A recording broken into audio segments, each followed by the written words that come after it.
Season की शुरुआत main lead चैन से होती है, जिसे ड्राइव करते हुए सिग्नल पर अपने साथ वाली टैक्सी में एक सेलिब्रिटी नजर आई है। ये सेलिब्रिटी कोई और नहीं बल्कि फीमेल लीड याओ है। चैन अपने फ्रेंड को बताता है कि उसने अभी टैक्सी में याओ को देखा, तो वो उसका मजाक उड़ाता है कि भाई अब सेलिब्रिटीज टैक्सी में सफर करना अपनी तौहीन समझते हैं। ऐसी ठंडी इज्जत अफजाई पर चैन को चुप रहना ही बेहतर लगता है। नेक्स्ट सीन में याओ ड्रामा एक्ट करने के लिए थिएटर पहुंचती है, तो उसके हुस्न के जलवे हर किसी को उसी की तरफ देखने पर मजबूर कर देते हैं। वो मेकअप रूम में आती है तो उसे रेस्ट रूम नहीं मिलता, जिस पर उसका को एक्टर सॉन्ग उसे रेस्ट रूम की डायरेक्शन बताता है। हैरानी की बात है ना, फेमस स्टार को अपने थिएटर के रेस्ट रूम का पता ही नहीं मालूम। याओ रेस्ट रूम में अपनी लाइंस याद कर रही होती है जब याओ की को एक्ट्रेस ली उससे मिलने आती है, और उसे देखकर चैन उन दोनों की बातें अपने कैमरा में रिकॉर्ड करने लगता है। ली याओ पर गुस्सा करती है और उसके लिए फ्लावर्स दीवार पर मारकर चली जाती है। अब थिएटर में याओ एक्ट करने के लिए आती है, लेकिन इतने लोगों को देखकर वो एक्ट करना ही भूल जाती है। ऐसा लगता है कि उसे एक्टिंग की ABC भी नहीं आती। हर सॉन्ग अपनी लाइंस चेंज करके उसे लाइंस याद करने में हेल्प करता है। उसी वक्त छत से कुछ गिरता है तो सॉन्ग याओ को बचाते हुए खुद उसके नीचे आ जाता है। सब लोग सॉन्ग के इर्द गिर्द जमा हो जाते हैं और याओ मौका पाकर फेस मास्क पहनकर भाग जाती है। चैन जो वहीं एक कैफे में बैठा होता है उसे भागते हुए देख लेता है और उसके पीछा करता है। वो दोनों एक दूसरे से टकराते हैं और चैन का कैमरा गिरकर टूट जाता है। अगले सीन में हम याओ को फूड डिलीवर करते देखते हैं और इस जॉब में उसे काफी इंसल्टिंग बिहेवियर बर्दाश्त करना पड़ता है। वहीं याओ चैन से भी मिलती है। याओ को ये जॉब करते देखना काफी शॉकिंग है, क्योंकि एक्टर्स की लाइफ में कोई भी टेंशन हो सकती है लेकिन पैसे की नहीं। तो फिर क्या वजह है कि याओ को पार्ट टाइम ऐसा काम करना पड़ता है? नेक्स्ट सीन में ली नजर आती है जो छत से कूदकर खुदकुशी कर लेती है। उसकी खुदकुशी पर चैन को लगता है उसकी मौत की जिम्मेदार याओ है, क्योंकि ली ने लास्ट टाइम याओ से ही बात की थी। चैन डिसाइड करता है कि वो ली की मौत की सच्चाई जान कर रहेगा। उधर याओ को ली की मौत का पता चलता है तो वो शॉक में आ जाती है। फिर याओ को उस फिल्म में काम करने की ऑफर होती है जिसमें ली ने काम करना था, तो याओ इस ऑफर को कबूल करके कॉन्ट्रैक्ट साइन कर लेती है। नेक्स्ट सीन में याओ का मैनेजर उसके लिए एक असिस्टेंट हायर करना चाहता है, जिसके लिए चैन भी अप्लाई करता है। मैनेजर उसे मेल होने की वजह से इग्नोर कर रहा होता है, क्योंकि उसे लगता है कि याओ फीमेल असिस्टेंट ही रखना चाहेगी। लेकिन याओ जो असिस्टेंट रखना ही नहीं चाहती, मैनेजर के कहने पर मजबूरन मान जाती है और चैन को हायर कर लेती है। मेल असिस्टेंट रखने की ये वजह है कि वो उसकी प्राइवेसी डिस्टर्ब नहीं करेगा। उधर चैन का असिस्टेंट बनने का भी ये मकसद होता है कि वो याओ पर नजर रखकर ली की खुदकुशी की वजह जान सके। जैसा कि आप जानते हैं कि एक्ट्रेसेस एक ड्रेस को रिपीट करना अपनी शान के खिलाफ समझती हैं, लेकिन याओ कोई अलग ही किस्म की एक्ट्रेस है। जब उसका कलीग उससे पूछता है कि वो तो ड्रेस रिपीट करना कभी पसंद नहीं करती थी, उसकी बात पर याओ चुप हो जाती है, क्योंकि उसे याद ही नहीं होता कि उसने ये ड्रेस पहले भी पहना था। चले याओ का एक्ट्रेस होना भूल भी जाए तो लड़की होकर याओ इतनी अहम बात कैसे भूल सकती है। उधर चैन पूरी तरह जासूस बना होता है और ली की मौत को लेकर याओ के ऑफिस के लोगों से भी पूछताछ करता फिरता है। याओ और चैन शूटिंग के लिए जाते हैं तो ली के फैंस उसकी जगह पर काम करने की वजह से याओ को परेशान करते हैं, लेकिन चैन हीरोइक एंट्री मारकर उसे उन सब से बचाकर वहां से ले जाता है। फिर शूटिंग स्टार्ट होती है। याओ की बुरी एक्टिंग पर सब हैरान हो रहे होते हैं। अपनी एक्टिंग स्किल्स से परेशान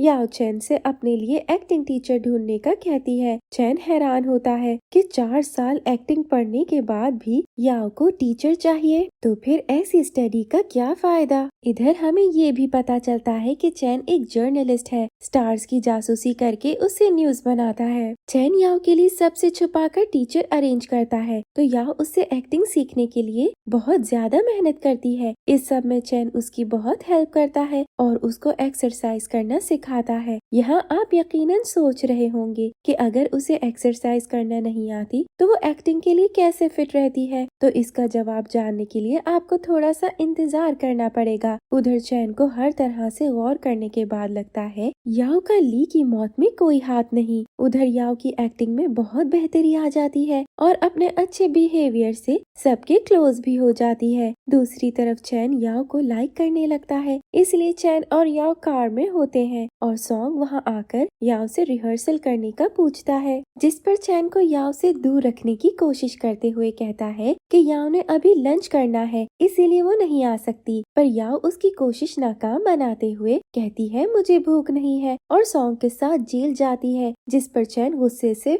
बल खाकर रह जाता है। नेक्स्ट सीन में याओ चैन को डिनर पर लेकर जाती है, जहां याओ के पैर स्लिप होते ही वो चैन के ऊपर आ गिरती है। उसके बाद दोनों एक दूसरे से नजरें चुराने लगते हैं। फिर याओ के पूछने पर चैन बताता है कि चैन के पेरेंट्स की डेथ हो गई थी और उसे किसी ने अडॉप्ट कर लिया था जो काफी रिच है। लेकिन अब चैन अपने अडॉप्टिव फादर से दूर रहता है ताकि अपनी पहचान खुद बना सके। दोनों एक साथ बहुत खुश नजर आते हैं। चैन अपना लुक कुछ चेंज कर लेता है और याओ उसे देखते ही रह जाती है। यहीं दोनों में एक रोमांटिक सीन आता है, लेकिन दोनों चाहकर भी एक दूसरे को कुछ नहीं कह पाते। वो दोनों फिर डिनर पर जाते हैं तो याओ ड्रंक होकर चैन को बताती है कि मीडिया पे मौजूद मेरे बारे में सब झूठ है और वो एक फेक आइडेंटिटी के साथ रहती है। चैन उसकी बातों पर हैरान होता है, लेकिन याओ के नशे में होने की वजह से चैन ये सब बातें झूठ समझता है। आगे चैन जब याओ को उसके घर छोड़ने जाता है तो कोई उसे उसका पीछा करता नजर आता है। याओ भी ये बात फील कर लेती है और वो अपने फ्लोर से पहले लिफ्ट से उतर जाती है और एक रूम में छुप जाती है। वहाँ उसे किसी के कदमों की आवाज सुनाई देती है तो वो बहुत डर जाती है, लेकिन आने वाला चैन होता है जो उसे सहमा हुआ देखकर गले लगा लेता है। फिर वो खुद याओ को घर छोड़ने जाता है और उसकी फिक्र में उसके साथ रुकने का कहता है, लेकिन याओ मना कर देती है। कुछ देर बाद याओ देखती है वो मजनू बना घर के बाहर बैठा होता है और उसके बाजू पर इंजरी हुई होती है। याओ को तरस आ ही जाता है और वो उसे घर के अंदर लाकर बैंडेज करती है। फिर चैन वहीं दूसरे रूम में सो जाता है। नेक्स्ट सीन में याओ और चैन शूटिंग वाली जगह पर इकट्ठे बैठे होते हैं जब सॉन्ग याओ को मैसेज करता है, जिस पर चैन को गुस्सा आता है और वो याओ से कहता है वो इतनी रात को मैसेज क्यों कर रहा है। सॉन्ग उसे बाहर बुला रहा है। चैन याओ को जाने से मना करता है, पर याओ उसके मना करने को खातिर में लाए बगैर चली जाती है। जहाँ वो सॉन्ग के साथ खाना खाती है तो खाना उसके मुंह पर लग जाता है, जिससे सॉन्ग साफ करता है। फिर सॉन्ग याओ को थैंक्स कहते हुए उसे गले लगा लेता है। उधर हमेशा की तरह उन्हें छुपकर देखते चैन का दिल ये देखकर जल जाता है। अब फिल्म शूटिंग में याओ और सॉन्ग का किस सीन होता है और याओ अपनी जूनियर के साथ किसिंग की प्रैक्टिस कर रही होती है। जब चैन अंदर आता है तो वो उन्हें इस तरह देखकर शॉक्ड हो जाता है। फिर असल बात पता चलने पर वो खुशी खुशी अपनी खिदमत पेश कर देता है और याओ के साथ किसिंग की प्रैक्टिस करते हुए वो दोनों अचानक किस कर लेते हैं। आगे शूटिंग के दौरान सॉन्ग जब याओ को किस करता है तो याओ जिसे सॉन्ग पर सीक्रेट क्रश होता है वो खुश होती है और तभी उसकी नजर चैन पर पड़ती है तो वो बहुत हर्ट नजर आता है। ये देखकर याओ की खुशी को ब्रेक लग जाती है। शूट के बाद सॉन्ग याओ को अपने घर रात में होने वाली पार्टी पर इनवाइट करता है तो चैन हमेशा की तरह याओ को सॉन्ग से दूर रखने के लिए बहाने बनाने लगता है कि ये बिजी है, इसको ये काम है वो काम है, पर हमेशा की तरह वो इस बार भी कामयाब नहीं होता। याओ पार्टी में जाकर बहुत ड्रिंक करती है और वहीं गिरकर सो जाती है। इधर चैन जो याओ को बहुत मिस कर रहा होता है उसे लेने पहुंच जाता है और उसे ड्रंक देखकर वो अपनी जैकेट उस पर डालकर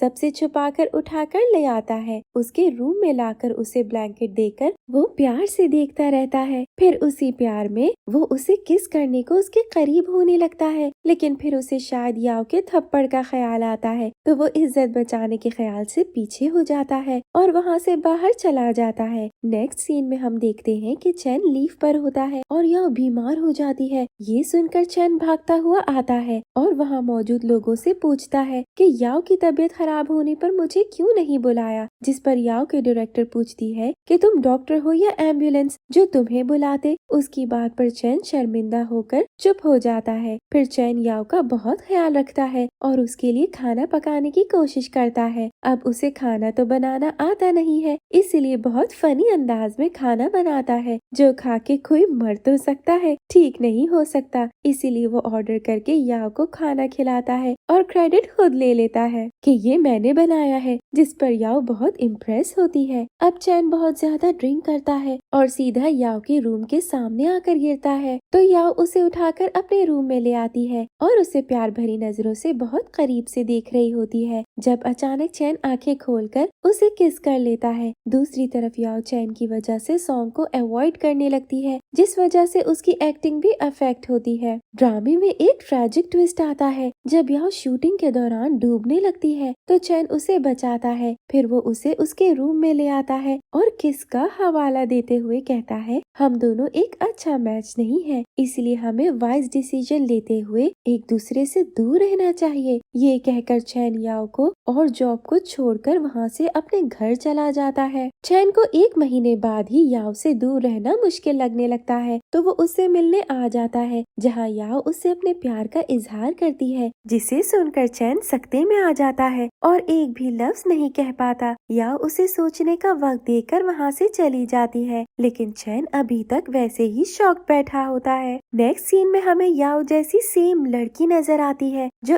एक्चुअल में उसकी ट्विन सिस्टर है। ये दोनों बहनें यतीम खाने में रहती थीं और उनको बचपन में ही 2 फैमिलीज अडॉप्ट कर लेती हैं और दोनों की लाइफ टोटली ऑपोजिट होती है। याओ एक एक्ट्रेस होती है जो एक एक्सीडेंट के बाद अपनी ट्विन सिस्टर याओ मू को अपनी जगह काम करने को बोलती है। याओ मू जो एक स्ट्रगलिंग लाइफ गुजार रही होती है और फूड डिलीवरी की जॉब से अपना गुजारा करती है, वो अपनी बहन के कहने पर इनकार नहीं कर पाती और याओ बनकर एक्टिंग करने लगती है। तभी तो उसे इतनी प्रॉब्लम्स फेस करना पड़ती हैं, पर याओ मू अपनी बहन की मोहब्बत में सब कर लेती है और अपनी बहन की इज्जत रखती है। तो अब हमें पता चला कि एक्टिंग करने वाली याओ नहीं बल्कि याओ मू थी। अब याओ मू से कहती है कि वो वापस आ गई है, तो अब वो खुद अपना काम देखेगी। नेक्स्ट डे शूट का लास्ट डे होता है और याओ मू सबको उदासी के साथ गुड बाय कहकर अपनी असल जिंदगी में वापस लौट जाती है और ग्लैमरस इंडस्ट्री से उसका ताल्लुक खत्म हो जाता है। शूट के बाद होने वाली पार्टी में याओ खुद जाती है और याओ मू अपने काम पर होती है, लेकिन एक्सीडेंट के बाद से याओ पूरी तरह ठीक नहीं हुई होती, तो उसकी तबीयत खराब हो जाती है और वो याओ मू से मेडिसिन मंगवाती है। फिर ठीक होने पर पार्टी में चली जाती है। याओ मू भी मास्क लगाकर पार्टी में जाती है और याओ की पिक्चर्स लेने लगती है, जो सिक्योरिटी वाले देख लेते हैं और उसे मशकूक समझकर खींचकर बाहर निकालने लगते हैं। इसी खींचातानी में याओ मू का मास्क उतर जाता है और सब लोग एक शक्ल की 2 लड़कियां देखकर हैरान रह जाते हैं। फिर याओ मीडिया को बताती है कि ये मेरी ट्विन सिस्टर याओ मू है, जो बहुत देर बाद मुझसे मिली है। इस सब के बाद याओ मू को बताती है कि चैन एक जर्नलिस्ट है, तो याओ मू अपसेट हो जाती है क्योंकि उसने अपने और याओ के बारे में सब सच चैन को बता दिया होता है। उसे लगता है चैन ने उसे चीट किया है, इसीलिए वो उसकी कोई बात नहीं सुनती। नेक्स्ट सीन में चैन याओ मू से मिलने आता है, तो एक लड़का उसे तंग कर रहा होता है। चैन उसे मारकर भगा देता है और याओ मू से कहता है वो वापस एक्टिंग में आ जाए क्योंकि वो बॉर्न एक्ट्रेस है, लेकिन याओ मू उसे मना कर देती है और कहती है वो अपनी लाइफ में खुश है। याओ उससे कहती है तुम्हारा प्यार तो धोखा था, जो सिर्फ पैसों के लिए था। फिर पूछती है मुझे लाइक करने का ड्रामा करने के कितने पैसे मिले थे और मुझे किस करने पर कितने मिलियन पैसों की ऑफर हुई थी। उसकी बातों पर चैन बहुत हर्ट होता है और कहता है ऐसा कुछ नहीं है, मैं सच में तुमसे प्यार करता हूँ। याओ मू वहाँ से जाने लगती है तो चैन उसे खींचकर गले लगा लेता है। याओ मू को एक्टिंग की ऑफर होती है जिसे वो रिजेक्ट कर देती है। उधर उसके बाबा को हार्ट अटैक होता है तो उसके पास पैसे नहीं होते, तभी चैन वहाँ आता है और हॉस्पिटल के बिल पे कर देता है। वहाँ चैन उसे बताता है कि उसके घर में एक कैमरा लगा हुआ है जो याओ ने लगाया है। मीडिया पर याओ मू के बारे में अजीब अजीब बातें हो रही होती हैं, जो सारी याओ ने बताई थी। अब सीधी सादी याओ मू को याओ की असलियत पता चलती है, जो सिर्फ उसको यूज कर रही थी। याओ मू उससे बात करने जाती है तो याओ उससे बहुत रूडली बात करती है, जिस पर याओ मू को अपनी सारी एफर्ट्स पर अफसोस होता है। याओ के बिहेवियर से हर्ट होकर जाओमू एक एड कंपनी के साथ कॉन्ट्रैक्ट कर लेती है। नेक्स्ट सीन में जाओमू चैन के साथ एक बच्ची को देखती है तो जाओमू उसका पीछा करती है और अचानक से उसके सामने जाती है। उसी वक्त वो बच्ची चैन को डैड कहती है, जिस पर जाओमू को तो जैसे आग ही लग जाती है। वो अपने बैग से उसको अच्छी मार लगाती है। चैन बेचारा सफाइयाँ देता ही रह जाता है, पर जाओमू उसकी एक नहीं सुनती और चैन की कुट लगाकर गालियों से नवाजकर वहाँ से चली जाती है। अब जाओमू सॉन्ग से कहती है कि वो उसे पसंद करती है। यही नहीं, वो उसकी चीख पर किस भी करती है, जिस पर सॉन्ग भी खुश होता है और वो भी उसके सामने अपना प्यार कन्फेस करता है। फिर उसको याओ कहकर पुकारता है तो वो जो याओ ही होती है यूं अपना भांडा फूट जाने पर जरा शर्मिंदा होती है और फिर दोनों किस करने लगते हैं। दूसरी तरफ जाओमू और चैन भी एक दूसरे के सामने अपने प्यार का इजहार करते हैं। फिर चैन जाओमू को बताता है कि वो बच्ची उसकी बेटी नहीं है बल्कि वो उसका इलाज करवाता है। चैन उससे फिर से अपना असिस्टेंट बनाने का कहता है तो वो मान जाती है। फिर दोनों साथ मस्तियाँ करते हुए टाइम गुजारते हैं। जाओमू और याओ एक ही फिल्म में काम कर रही होती हैं। चैन और सॉन्ग दोनों प्लान बनाकर उन बहनों के दरमियान की नफरत खत्म करने को उन दोनों को एक विलेज में शूटिंग के लिए लेकर जाते हैं, जहां दोनों को सेम ड्रेस पहननी पड़ती है और साथ रहते और काम करते हुए दोनों में सुलह होने लगती है। उधर ही चैन जाओमू को प्रपोज करता है और जाओमू उसका प्रपोजल एक्सेप्ट कर लेती है। फिर चैन जाओमू को एक सरप्राइज गिफ्ट करता है जो एक टेडी बेयर होता है जिसके साथ एक ब्रेसलेट होता है। चैन उसे बताता है कि ये उसकी मॉम का ब्रेसलेट होता है। इस गिफ्ट पर जाओमू बहुत खुश होती है। नेक्स्ट हम देखते हैं कि याओ पर फिर ली की मौत का इल्जाम लगता है और उसके सारे कॉन्ट्रैक्ट कैंसिल कर दिए जाते हैं। वो इस सब से परेशान होकर अब्रॉड अपने पेरेंट्स के पास चली जाती है। पीछे जाओमू ली की नानी से मिलकर उसका सेल फोन लेती है तो उसके कॉल रिकॉर्ड में से उसे याओ की कॉल भी मिलती है जो ली के मरने से कुछ पहले ही होती है। वो याओ को ये बात बताती है तो याओ वापस जाती है और वो जाओमू को कहती है कि जब ली की डेथ हुई तब मैं कोमा में थी। ये सुनकर जाओमू शॉक में आ जाती है क्योंकि उस वक्त तो याओ उससे कांटेक्ट में थी और उसे अपनी जगह पर एक्टिंग का कहती है। उन दोनों में इस टॉपिक पर कभी डिटेल से बात ही नहीं हुई थी। अब जाओमू के बताने पर याओ हैरान रह जाती है और जाओमू को बताती है कि मैंने कभी तुम्हें अपनी जगह पर एक्टिंग करने का नहीं कहा, बल्कि होश में आने पर अपनी जगह पर तुम्हें देखकर मैं तुमसे गुस्सा हो गई थी। याओ जाओमू से चैट दिखाने का कहती है तो जाओमू बताती है तुम हमेशा चैट डिलीट करवा देती थी। यानी हम जो याओ को गलत समझ रहे थे उसने तो कुछ किया ही नहीं था, सब कुछ तो किसी और ने किया था। याओ को पता चल जाता है कि ये सब किसी और ने नहीं उसके मैनेजर ने किया था। ली याओ की फ्रेंड थी और वो दोनों ली के बॉयफ्रेंड की कंपनी के साथ काम करने वाली थी, इसलिए मैनेजर ने बदला लेने के लिए ली और याओ में मिसअंडरस्टैंडिंग पैदा कर दी, जिस वजह से ली ने खुदकुशी कर ली। अब वही मैनेजर जाओमू को यूज करके पैसा बना रहा था, लेकिन याओ को सब पता चल गया और वो जाकर उसको पंच करती है। यूं मीडिया को असल मुजरिम का पता चल जाता है। उधर याओ को फैमिली की अहमियत का अंदाजा हो जाता है और वो जाओमू और उसके फादर का बहुत ख्याल रखती है। चैन की भी अपने डैड के साथ सुलह हो जाती है और वो उससे जाओमू को घर लाने के लिए कहते हैं। आगे हम देखते हैं कि जाओमू ने जिस फिल्म में एक्टिंग की थी उसको अवार्ड मिलता है, जो जाहिर है याओ रिसीव करती है, लेकिन वो अपना अवार्ड जाओमू को दे देती है क्योंकि वही उसकी हकदार होती है। अवार्ड शो में ही जाओमू और चैन एक दूसरे को किस करते हैं और यूं मीडिया को भी उनकी रिलेशनशिप की खबर हो जाती है। याओ एक्टिंग छोड़ देती है और अपनों के साथ खुश रहने लगती है। याओ और सॉन्ग साथ होते हैं। दूसरी तरफ जाओमू और चैन अपनी फर्स्ट मुलाकात रिकॉल करते हैं जिसमें चैन रास्ते में बैठा होता है और जाओमू उसे पानी की बोतल दे जाती है। जाओमू और चैन एक इंटरव्यू में साथ जाते हैं और वापसी पर दोनों स्माइल करते एक दूसरे को देखते हैं और उनके हैप्पी फेसेस पर ड्रामा एंड हो जाता है। Thank you for watching.